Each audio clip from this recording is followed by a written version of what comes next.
This is a podcast of Scripps Institution of Oceanography at UC San Diego. To learn more about how you can support Scripps, visit us online at scripps.ucsd.edu. On Saturday, February 27th, one of the largest earthquakes in recorded history struck in the middle of the night near Concepcion, Chile.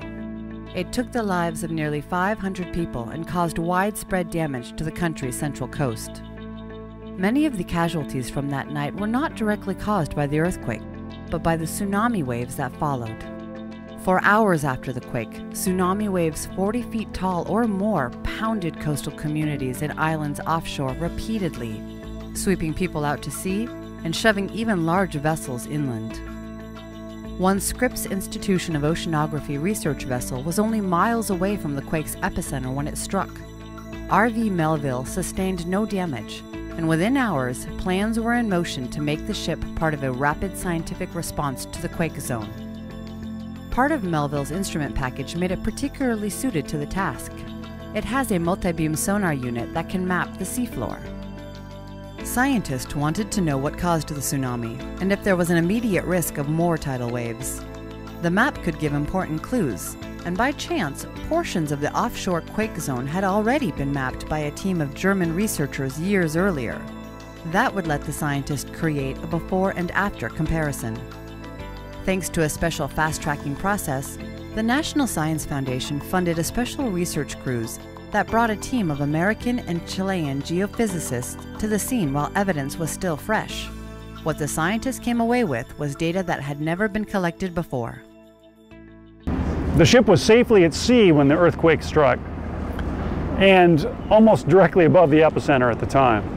So we were really fortunate in the sense that we had the assets in place. We had a ship in place that's scientifically capable of conducting the kinds of research that we want to do to better understand what happened during the earthquake.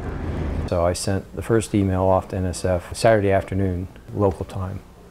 And Monday morning, I got the okay from them to begin formulating some sort of plan. That Monday is when Peter and I first started discussing what exactly we'd want to do. One thing that would clearly be useful was the multi-beam sonar on Melville, and they talked to me about the idea of doing a multi-beam map around the site of the earthquake, the submarine site of the earthquake, so that we could compare it to previous data and see how the seafloor changed. My interest was to go back to that area and use the multi-beam sonar system on the Melville, remap that, collect new soundings, the depths of the seafloor, and then work to compare those two to look for regions of uplift and subsidence. That seems like a very obvious thing to do if you're interested in how much the ground's moved during an earthquake, to go and make a map of it. But this has never been done before. There's never been a place with a prior multi-beam survey of the systematic sort that the Germans had done almost accidentally, and then a follow-up essentially repeating that after an earthquake. So part of what we were attempting to do during the latter part of our data collection was to simulate information from the people working on land, put that on a map, and then use that as a bit of a guide as to where to go in the shallow water. While the real-time sonar readings were critical, the researchers wanted to make longer-term measurements as well. They deployed several pressure sensor packages that will record changes in seafloor elevation over the next year. The purpose there is if there are further large vertical motions, then we could separate the motion of the seafloor apart from any changes in tides and other changes in the water column. So it would give us another way to measure the vertical motion of the seafloor. And we had 4 of these sensors that we put out in a transect across the trench. But getting equipment flown into a ravaged country in time for the cruise was only one of the challenges posed by the unusual opportunity. The science team caught at least one break. The northern city of Valparaiso, where they would rendezvous with Melville, sustained little damage. The planning stages for a cruise typically last more than a year. There's all sorts of logistics that you have to set up because our ships are moving from place to place throughout the world. We have to deal with port logistics and shipping large amounts of freight to foreign ports, getting them through customs, loading them on the ship, So the typical cruise takes at least a year to plan. What we're doing now is we're essentially taking all that planning and compressing it into just about a week. Shipping is always an issue, and that's particularly difficult, international shipping.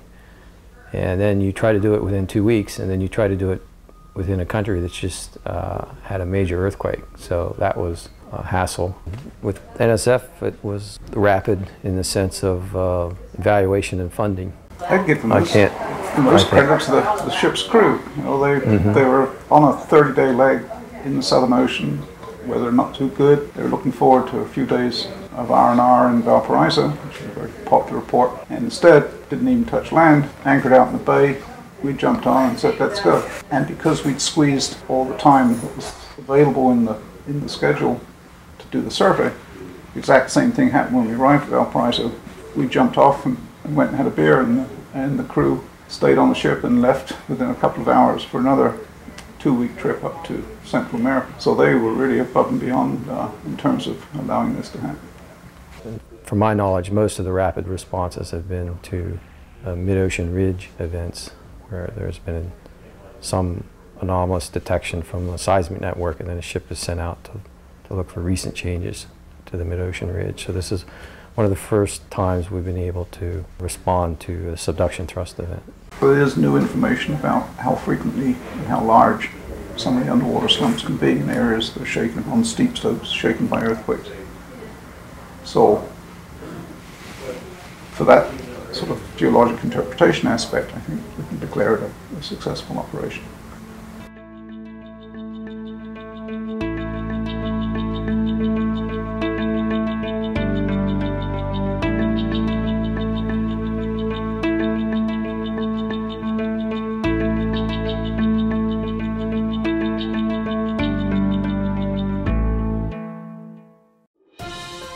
This has been a presentation of Scripps Institution of Oceanography at UC San Diego.